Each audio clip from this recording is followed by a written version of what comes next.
The Assassin.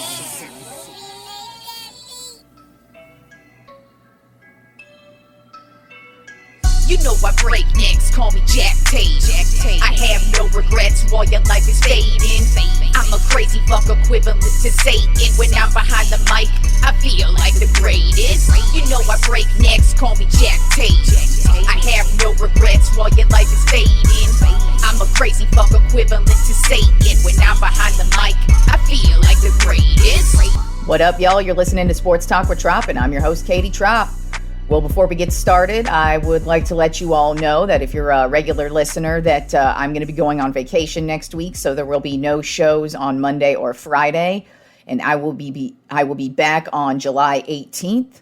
So, if you're regular, sorry about you. I'm headed to Denver, Colorado to spend the week a mile high, if you will. Not just literally, but figuratively as well, with all the legal weed that they've got going on there. So I'll be doing that. But I'll also be doing a whole bunch of other shit too, including going to see the Colorado Rockies.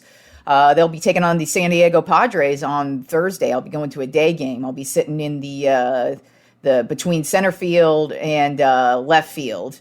I'm trying to catch a home run ball. So yeah, we'll see how that goes. And speaking of baseball, let's just get it started with what's been going on this week in baseball. A whole lot's been going on, of course, this week. Starting off on Monday, Houston Astros were playing the Kansas City Royals and were actually down 5-0 at one point and just made this huge comeback in the 8th inning, tied everything up. Then in the 9th inning, good old Yordan Alvarez. Man, I've been talking about Aaron Judge being the MVP of this year. Alvarez is making a huge case for that. It's going to be very interesting to see how the AL MVP shakes out. I still think it should be Judge just because he's been consistent the entire season. He really hasn't had a down point yet at this season, whereas Alvarez, it took him a little bit to finally get going, but he's on fire. He's playing some great baseball, and he had a walk-off home run against the Kansas City Royals on Monday night. Then also on Monday night, the Minnesota Twins turned a triple play that's never happened before in the history of the league against the Chicago White Sox. So basically, the ball was going towards the outfield, and Byron Buxton actually caught the ball. And the guy on second was already headed towards third. So Buxton guns him down and gets him out at second base. And then the second base guy, he throws to first base, and then it turns a triple play. So that's the first time a triple play like that has ever happened in the league. And it just goes to show you that Byron Buxton is one hell of a player, because he's not only just knocking them out of the park, but he's got a cannon of an arm as well. And then also on Monday night, Seiya Suzuki of the Chicago Cubs, he's back from the injured list, and he hit an inside the park home run that was just crazy to watch him just gallop around the freaking bases like there was no tomorrow. So that was Monday night. Then on Tuesday, New York Mets pitcher Max Scherzer, he returned. Unfortunately, it wasn't a loss, but he had a spectacular game. He had 11 strikeouts. That's the most strikeouts he had all season. And he had a dominating game. It wasn't him who let the team down. It was just one of those games. I think the score ended up being something like 2-1 or 3-2. It was a very close game. But Scherzer, he's back and looking great. But then also on Tuesday night, Houston had another big game.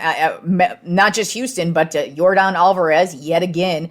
Not only did he have a big double play where he talking about cannons.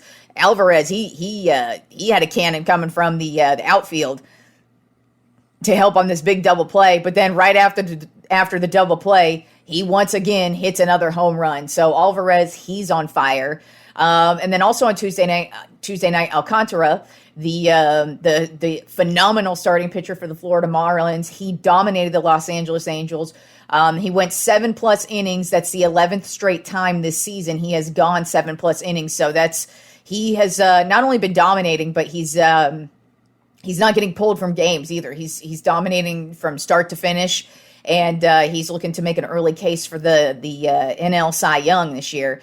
And then also on Tuesday night, Kyle Schwarber, man, this guy continues to rake. I feel like every other game, he has 2 home runs at least. And on Tuesday night, he had 2 home runs in one game. So he's just having a great season.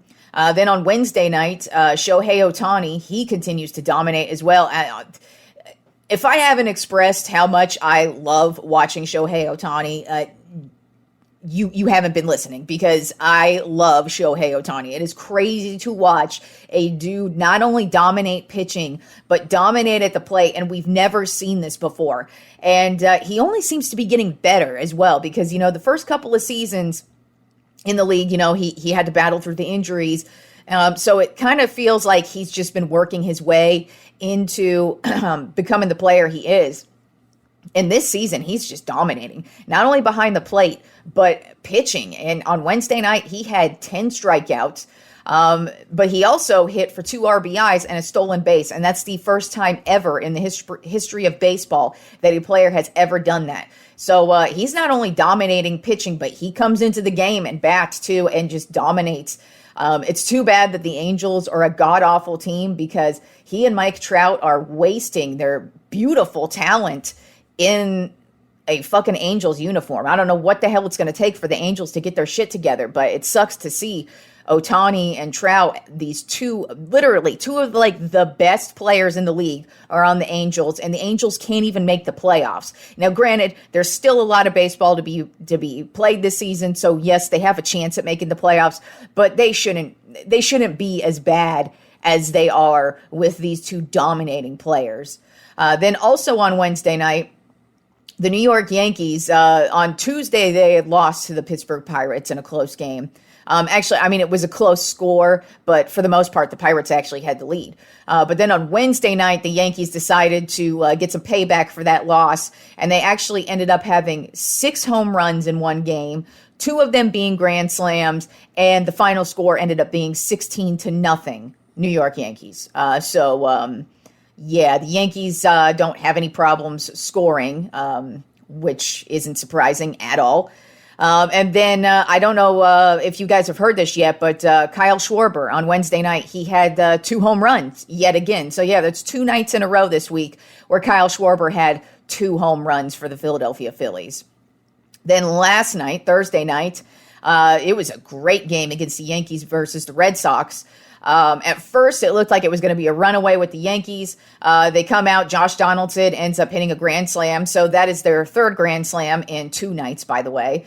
And then I believe it was Aaron Hicks right after him who walked up and hit a home run as well. So the Yankees, they had a nice solid 6-0 lead for a while there. But then Rafael Devers, this guy has been killing it for the Red Sox this year. He had 2 home runs last night, and he made things very, very interesting, but the Yankees were able to hold on and get the 6-5 win.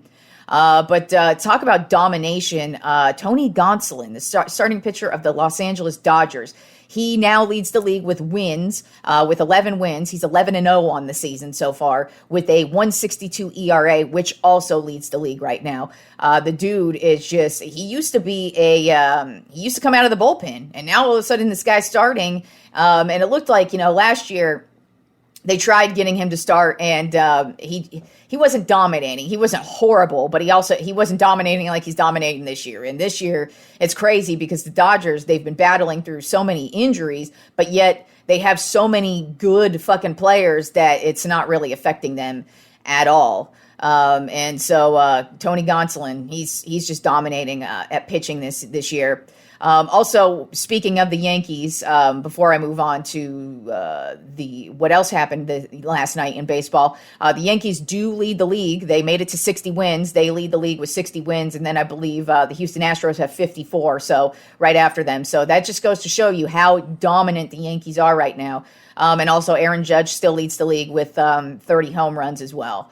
And then also a dominating performance last night was the Atlanta Braves, Spencer Strider. He is a rookie pitcher, and this guy he's paid dividends for the Braves this year. He's basically been their only consistent guy since he started.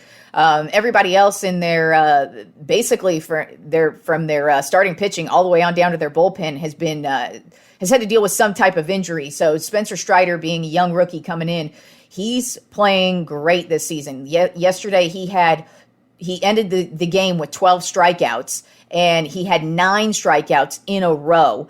So he just absolutely dominated. Unfortunately, it was in a loss to the St. Louis Cardinals, but it was a close game, and he's really proven to be a great player, great young player for the World Series champion Braves. All right, and moving on to some, I wouldn't normally discuss this, but it was something I thought was absolutely hilarious, and it happened on Monday on the 4th of July at the hot dog eating contest, which is something I absolutely cannot watch. It just grosses me out. I mean, I commend anybody who can do that shit, but it makes me sick. I can't watch highlights of it because I just want to vomit the whole time. But if you don't know who Joey Chestnut is, he's basically like the Tom Brady of food eating, and he pretty much always wins. And this year, he of course was taking part in the hot dog eating contest.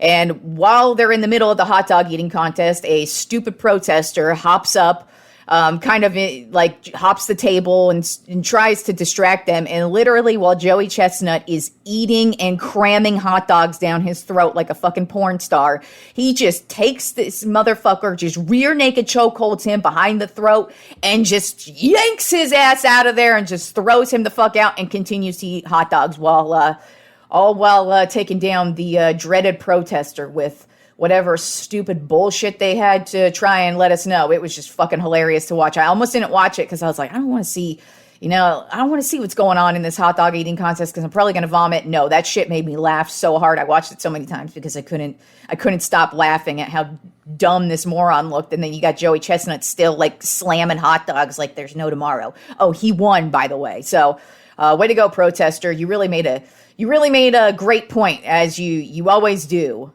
Oh, wait, that's right. You don't. And speaking of stupidity, I haven't had to do this segment in about a month, just because there really hasn't been anything that stupid to talk about. But we have retarded hysteria of the day today, guys. So earlier this week on Tuesday, the Dallas Cowboys announced they were partnering with a company called Black Rifle Coffee Company. It's a company that's been around for a while. I actually think they have very amusing and well thought out commercials, by the way. If you haven't seen them, I suggest you go look them up on YouTube, because I remember the first time I saw one of them, I was like, what the fuck is going on here? And it basically, usually the premise is, it's kind of like they make it like an action film. And the end result is like you're jumping out of a plane and oh my God, and you grab your coffee or whatever, but they were amusing and they were eye-catching for me. So that's kind of how I'm familiar with them. But they're a legitimate business, and because they have the word rifle in their name, everybody started pillaring the Cowboys this week because of the insensitivity. Now, granted, yes, there was a mass shooting on Monday, which is sad. No, I don't condone that. I think people who do that shit are absolutely awful piece of shit human beings, but I don't blame the gun. I blame the human, because that's the fucking problem. But I digress. But Tuesday was the day after, and the Cowboys announced their partnership with Black Rifle Coffee Company. And people were mad because they have the word fucking rifle in their coffee, their company name. And it's like, grow up and get the fuck over yourselves, people. It's a company. They don't, and if you actually go and look up the company, they sound like a pretty fucking awesome company, if you ask me. They were started by an ex-military guy. I believe he was from the Army. And their whole kind of like theme is Army, military, and first responders and police officers. And that's kind of like their support and their kind of theme. A lot of their coffee names are kind of like named after like military type things and just themed that way. And a few of them have the dreaded gun. It has an image of a gun on them. Oh my God! And some of them are called like AK-47, blah, blah, blah, whatever. And it's just so fucking ridiculous that this is how stupid you goddamn people are. It's a company. What were the Cowboys supposed to do? Wait a week? Oh, wait, let's wait a week and then have another shooting happening, because that's normally what's going on. And so it's like, what, you want them to delay it another week, so then to wait for the next shooting. Oh, and then let's delay it another week, so until the next shooting. Like, you people need to fucking grow up. As a matter of fact, I think this is great for the Black Rifle Coffee Company, because they are a they're not Starbucks, obviously, but they're a business trying to get there, I assume. And partnering with the Dallas Cowboys, literally one of the biggest brands in the world, literally the biggest franchise in the entire world, worth the most money. That's called an amazing and great fucking partnership. So to all you people who were fucking upset over that shit, you need to get the fuck over yourselves. Grow the fuck up. If you are upset over just images of a gun or the word rifle, you got fucking issues and you're a fucking asshole. And the world doesn't need to revolve around you and your narcissistic fucking personality and scared of words and images. Get over yourselves. By the way, it only encourages assholes like me, because guess what?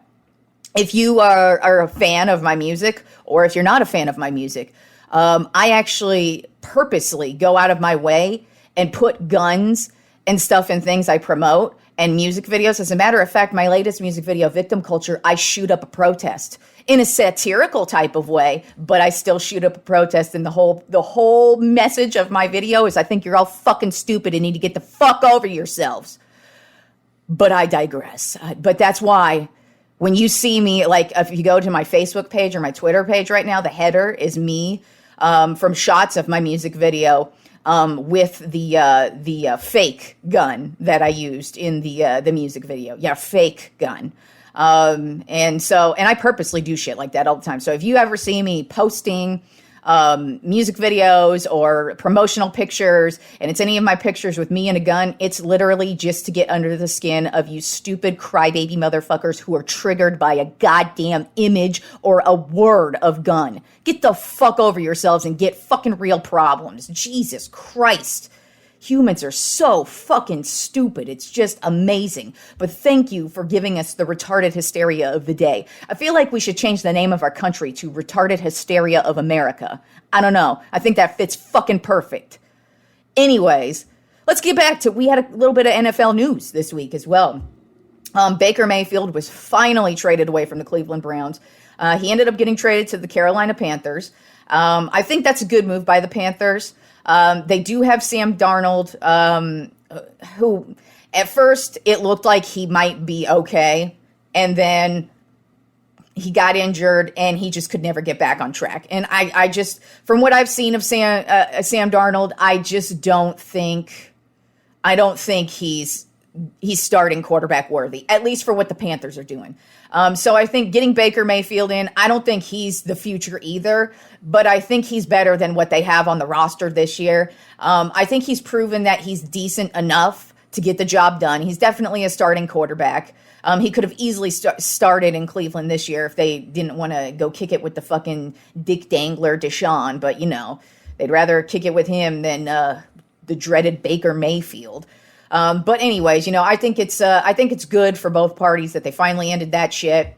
And I think it's good for the Panthers. It's better than what they had. I don't think this makes them like a Super Bowl contender or anything. At least from what I can tell. Obviously, you never know until the season starts. But I think it's a good move for them. But I don't think it's a long-lasting move for them. I think this is more of a bridge quarterback. But I think it's a great deal for them too, money-wise, just because they didn't have to give up a lot. They only had to give up, I think, like a 5th or 6th round draft pick, so that's not bad at all. And then they only have to take on like $4 million of his salary. So I think it's a good move for the Carolina Panthers, at least from what their roster looked like before Baker Mayfield, and now with him on it, I think they at least have a decent quarterback. And then you've got Sam Darnold as the backup in case Baker Mayfield gets injured, because he has turned into an injury-prone quarterback, especially as you could tell last year. And then the last bit of NFL news, which I think is awesome news, is the Las Vegas Raiders hired a new president yesterday, and she is the first black female president in the NFL. Her name is Sandra Douglas Morgan. So I am happy, just because it's nice to see women continue to excel in a heavily male-dominated world. A black woman as well, so that's even better. But I did turn a side eye at this, not because of her, but because if you don't recall, a couple months ago, the reason why the Raiders president, they had a vacancy at president, is because their previous president was fired immediately for no reasons. And he is alleging that it's because he's kind of became a whistleblower on some of, I guess, sexual harassment and racism within the Raiders. Now, nothing official has come out about that, but I mean, who the fuck would be surprised by that? Not me. No, not me for sure. So that was my first kind of side eye when they hired her. I was like, is this one of those things that, because, you know, the Washington Redskins football team Commanders, they did the same exact thing. When all of the allegations started coming out about them, that's why they changed their team name to begin with, from the Redskins to the whatever the fuck they are now. And they also started hiring a few women in a couple other positions to say, oh, look at us. We don't really hate women. Here they are, high positions in our company. But it was really all a ruse. And so hopefully that's not what's going on here with the Raiders. She seems like she's absolutely qualified. She's been working for the gaming board in Las Vegas. She has I think she's born in Vegas. Also, her husband, I believe, played in the NFL as well. So she knows her shit, obviously, if you were hired as president for the Raiders. But like I said, I think it's great to see women get to excel at the men's level finally now, especially in the NFL. And if you don't know who because Sandra Douglas Morgan, she's actually the first black female president. The first female president was Kim Pagula of the Buffalo Bills. So she was the first female to take on that role. All right. And I have mentioned a few times on my show that I absolutely can't stand the Baseball Writers of America, the assholes who get to induct baseball players into the Baseball Hall of Fame. And the reason why I hate them is because they're exclusive assholes who probably sip on fucking tea with their goddamn pinkies out and talk like this and, oh, you are not allowed into our exclusive baseball club, even though we never even played, we never picked up a bat, we never put on a glove, we never threw a ball, we never even managed a game, but we are the high and mighty who get to vote in the baseball players. And they are high and mighty. They may not talk like I just was making fun of them like I just was with that voice, but they're a bunch of fucking assholes for the most part. Not all of them. Not all of them are fucking assholes. But it's so annoying how finicky they are with how they let certain players in and how they don't let certain players in. They don't make sense. And you could tell that they use vendettas from back in the day because not all players, not all athletes are nice to the media, and that hurts their widow feelings. Now, don't get me wrong. I understand they have obligations to the media. They should speak to the media after games. If you are a star player, you do owe the media a lot more than the backup. But at the end of the day, that is a part of their job, but not a part of their job is to be nice to you. They can answer the questions however the fuck they want. And some of the guys on my list, especially at number 5, I know for sure, was not media friendly. And you could tell that they use a lot of that against some of these guys. Now, there's a couple more reasons why this Tropp 5 that I'm going to rattle off on, why these guys aren't in the Hall of Fame. But most of them, when I look at it, they're not in the Hall of Fame because the media didn't like them, or there was some little vendetta against the media. That's just how it is. And it's fucking annoying that a bunch of idiots who literally just write about sports. I mean, I'm as fucking qualified to vote for Hall of Fame if these motherfuckers are. I at least watch the game, and I can watch it unbiasedly too. If you want me to fucking like break shit down and take complete bias, I mean, I've put the fucking Dodgers in my top 10 power rankings a lot this season, and I hate the Dodgers. You know that? But if they're good, I can't deny that they're good, and I'm not going to deny players being good just because I don't like their team or I don't like their attitude or whatever the fuck.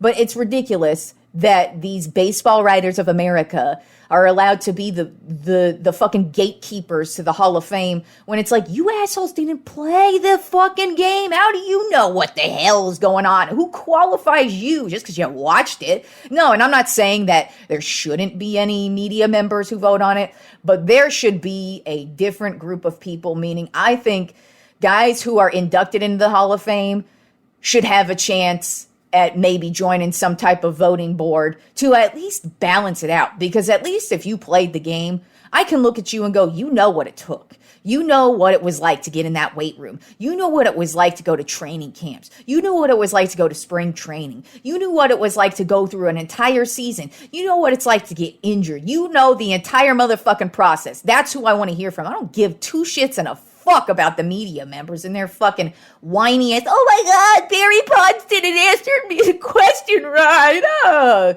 So anyways, this week's Trop 5 list are my Trop 5 baseball players not in the Hall of Fame. And these are 5 who looks like, I think 3 for sure, they're not eligible at all anymore because they went past the almighty marker. And by the way, with Hall of Fames, yes, there should be criteria. You shouldn't let everybody in. Yes, you should have criteria. But the Baseball Hall of Fame, they're fucking whack. Their criteria is, we're on our period today, and this is how the fuck I'm voting. That's their fucking criteria. And they make up the dumbest fucking reasoning why they don't put people in. So these are 5 players who are not in. 2 of them, they have not reached their ineligibility years yet. I think they have a year or 2 left of eligibility, but I don't think they're going to get in just because you could tell by the motherfuckers with their pinkies out and sipping their tea like they're the greatest motherfuckers on earth. You know they ain't letting them in. So let's go ahead and start off with the top 5 baseball players not in the Hall of Fame. Starting off with number 5, Barry Bonds, left fielder for the Pittsburgh Pirates from 1986 to 1992 and the San Francisco Giants from 1993 to 2007. The main reason why they don't want to put Barry Bonds in, or the reason why they say so, is because of the whole steroid scandal. Basically, Barry Bonds was like the face of the steroid scandal, if you will. There were a lot of players, coaches. Hell, when you look back on baseball in the steroid era, the reason why it's called the steroid era is because not just like 3 guys were doing steroids and cheating. It's like, no, like the majority of the players were doing steroids. The majority of their coaches knew it. The majority of their managers knew it. The majority of the owners knew it. The fucking commissioner of the league knew it. Everybody in baseball fucking knew it. And that's why it's ridiculous. I mean, for Christ's sake, Bud Selig was the commissioner of baseball at the time. And that motherfucker's in the Hall of Fame.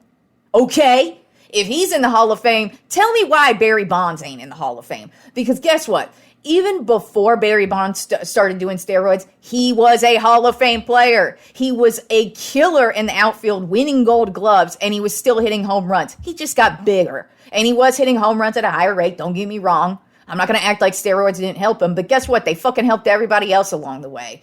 And it's just ridiculous, too, because they have let guys into the Hall of Fame who have been accused of steroids, just not at the level that Barry Bonds was. And they are currently in the Hall of Fame, and I guarantee you some more will get inducted in along the way. And I'm not saying they don't belong in the Hall of Fame. I'm just merely pointing out, you don't get to sit here and tell me that fucking David Ortiz, who was accused of doing steroids, that motherfucker gets to go into the Hall of Fame, and he was a Hall of Fame player, in my opinion. But you telling me Barry Bonds don't get to go in the Hall of Fame and David Ortiz does? Suck my motherfucking dick. Listen to these stats from Barry fucking Bonds, okay?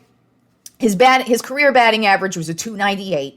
He hit 762 career home runs, 2,935 hits, 1,996 RBIs, and 514 stolen bases. He's a 14-time All-Star, a 7-time NL MVP, 7-time. 3 of those he won in 1990, 1992, and 1993 before he started doing steroids, by the way.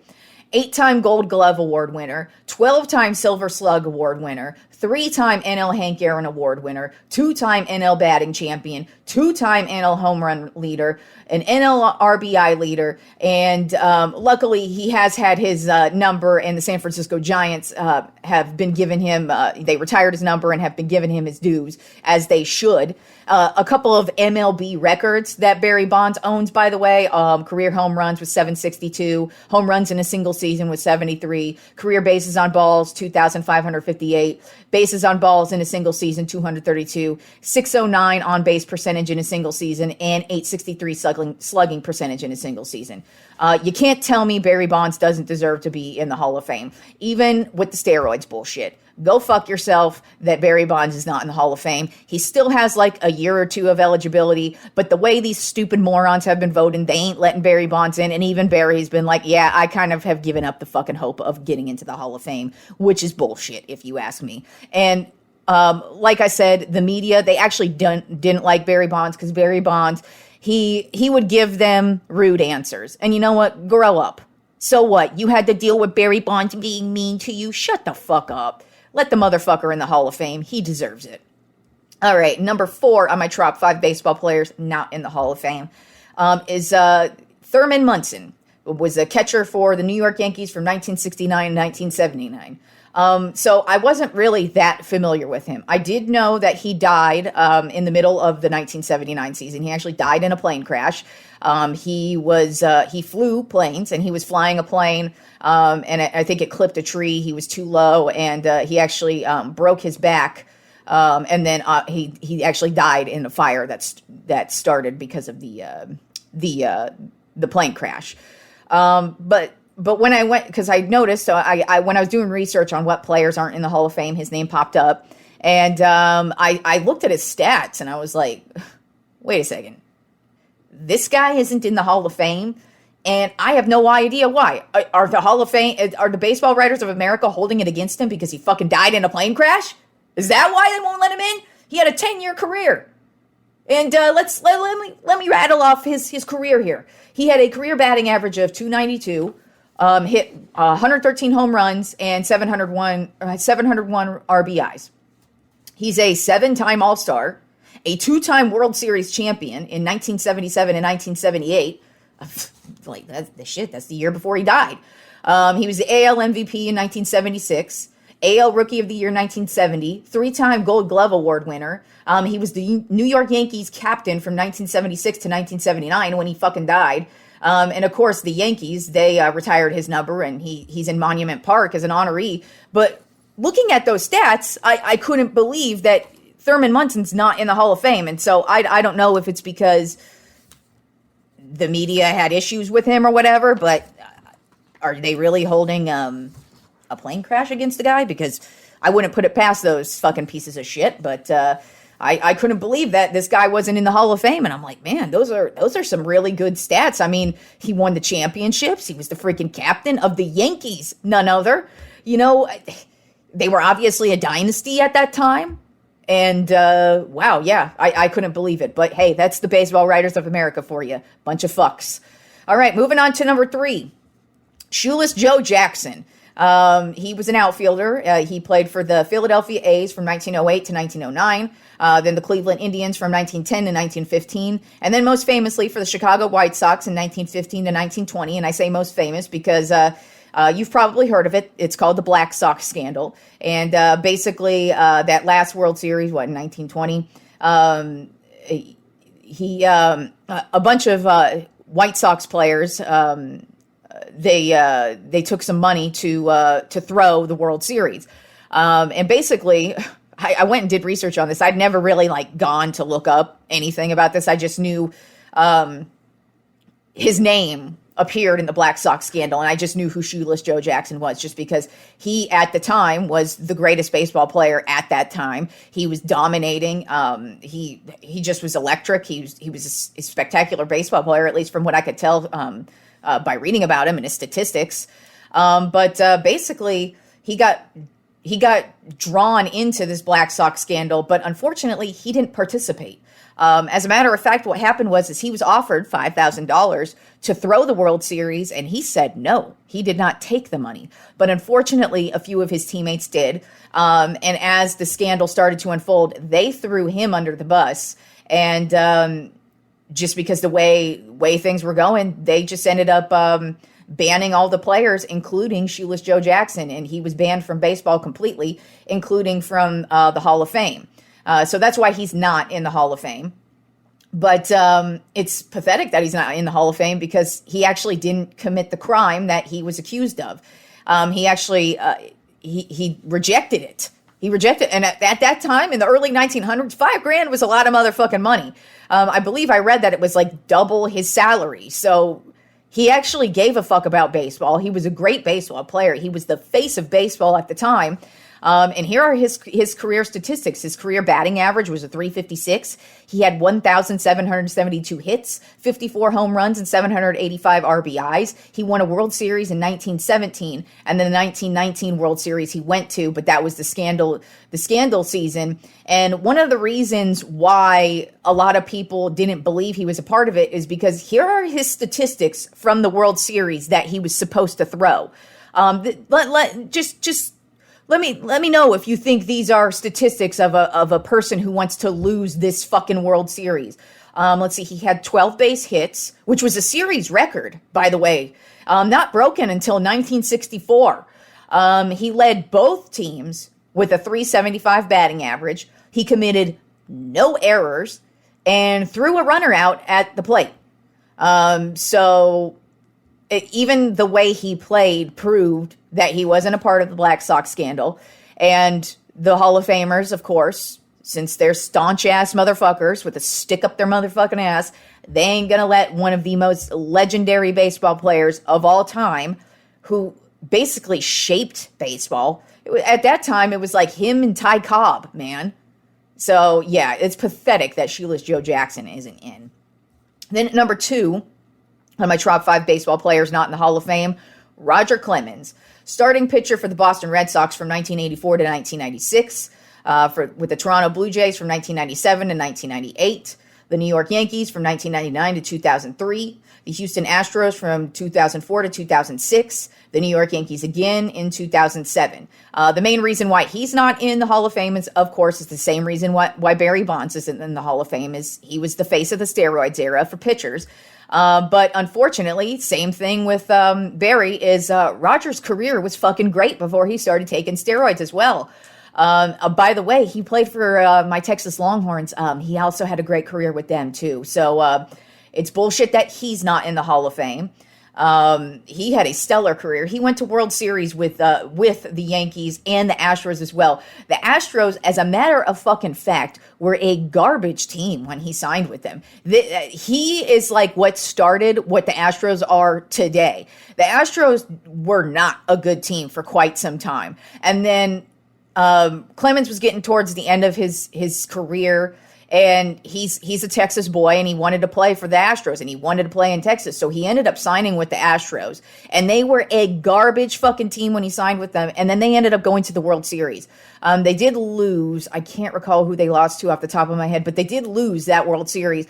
But they went to the World Series, and I remember when they went to that World Series, I was like, holy shit, Roger Clemens just took the shitty-ass Astros to the World Series, because growing up, the Astros weren't a good team, and up until Roger Clemens signing with them, they weren't a good team, and now they've continued to basically be a really good team ever since then, and he took them to a World Series, for Christ's sake, and I remember, he was one of the main reasons why they went to the World Series that year. Obviously, he wasn't the only reason, but he was pitching out of his mind that year. But anyways, here are Roger Clemens' his career statistics. He had a win-loss record of 354 wins, 184 losses. He had a career 3.12 ERA with 4,672 strikeouts. And just so y'all know, like for me personally, Roger Clemens like dominated basically when I started watching baseball when I was like a kid until he retired. He was the most dominating pitcher. That's why it's ridiculous he is not in the Hall of Fame. And like I said, he changed franchises he went to as well. He would put them over the top. I mean, like I said, he took the Astros, a garbage can team, to the World Series like a year or two after he signed with them.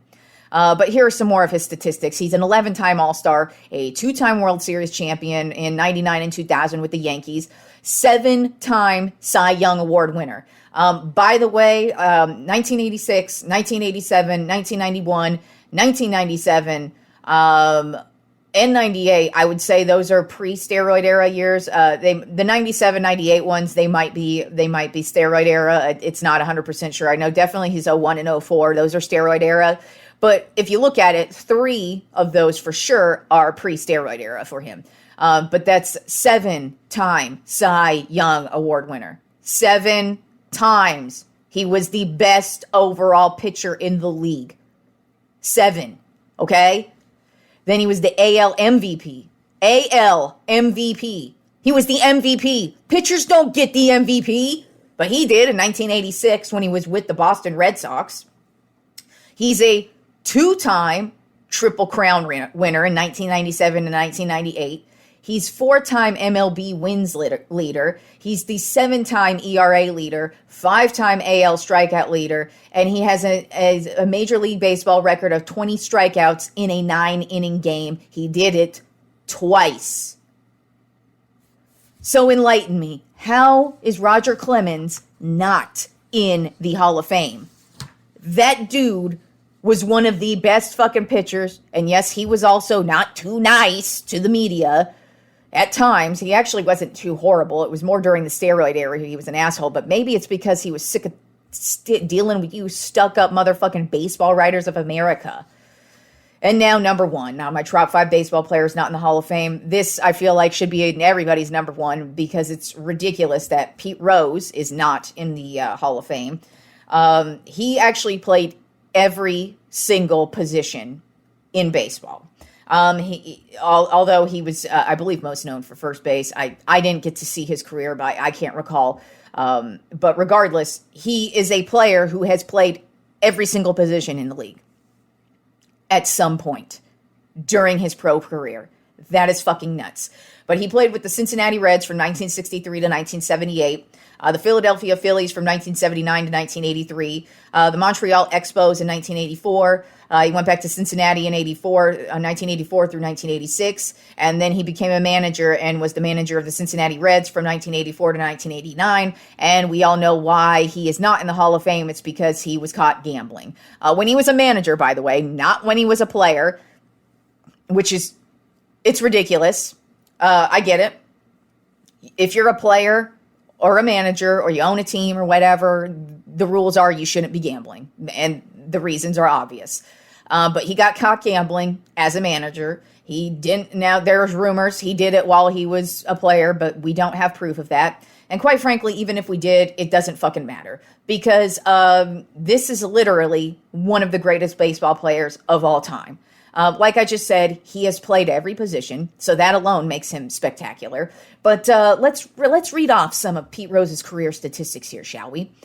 He has a career batting average of 303, 4,256 hits, 160 home runs, 1,314 RBIs, and his managerial record, it was okay. He was 412 wins with 373 losses of a 525 winning percentage.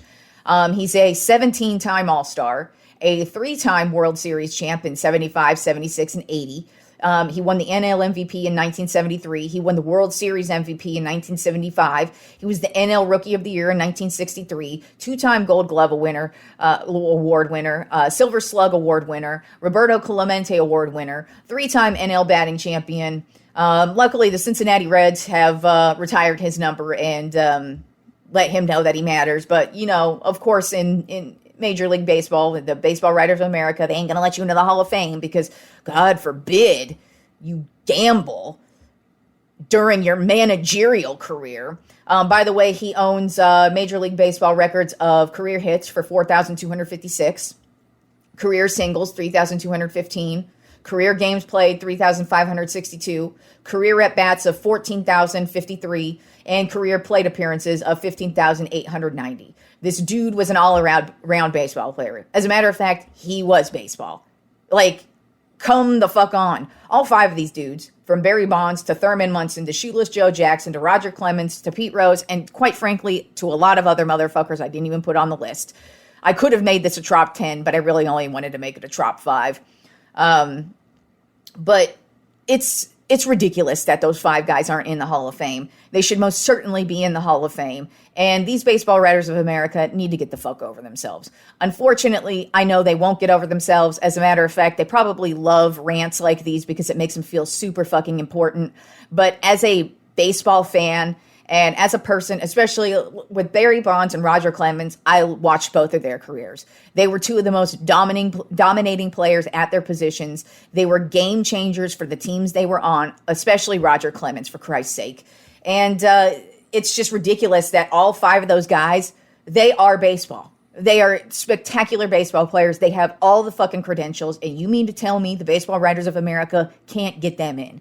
You guys are ridiculous. Fuck off. I'm sure this will not be the last rant against the Baseball Writers of America. I'm sure I'm going to rant about them every single fucking year. I wouldn't be shocked if I do. But yeah, I thought it was a good list that I could put out there.